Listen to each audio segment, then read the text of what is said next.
Aliyekî meşka nûîşkî ya bi ceyranê tê kilandin, aliyekî jî bi berê aşê garistên hêrandin.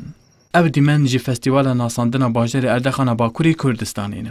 Piştî Erzerum, Qers û Îdirîm di çarçoveya danasîna bajarên Serhedê de wê carê jî hemû kelûpelên xûmaliyên Erdexanî di serî de penîrê di kevlê bizinan da tê çêkirin, hingivê ku li çiya û baniyên navend û navçeyên Erdexanê tên hilberîn û bi dehan berhemên din yên xûmalî di vê festîvalê de tên danasîn.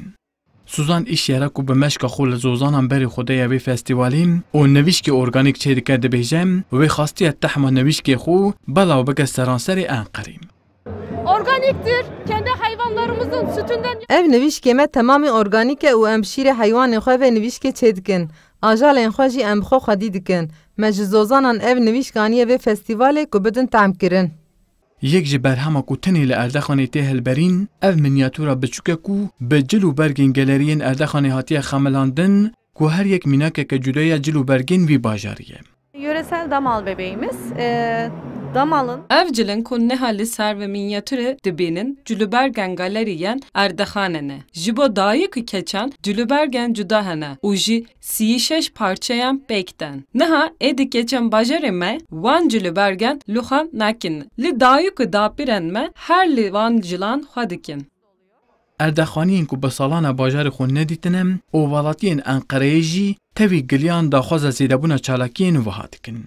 Kendi memleketimizin ürünleri şimdi Hemû jî berhemên ji bajarê min in. Di nava festîvalên ku heta niha hatine kirin de ya herî xweş biya min ev festîval e. Ev bi salan e neçûme bajarê xwe. Lê hemû tişt hatine ber piyê min. Ez ê ji hemûyan bikirim.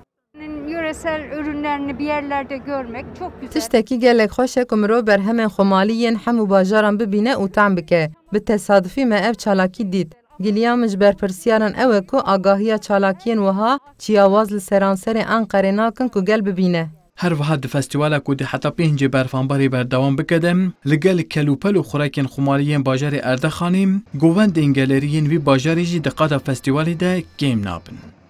Vural erişmiş. Kurdistan 24 Enqere.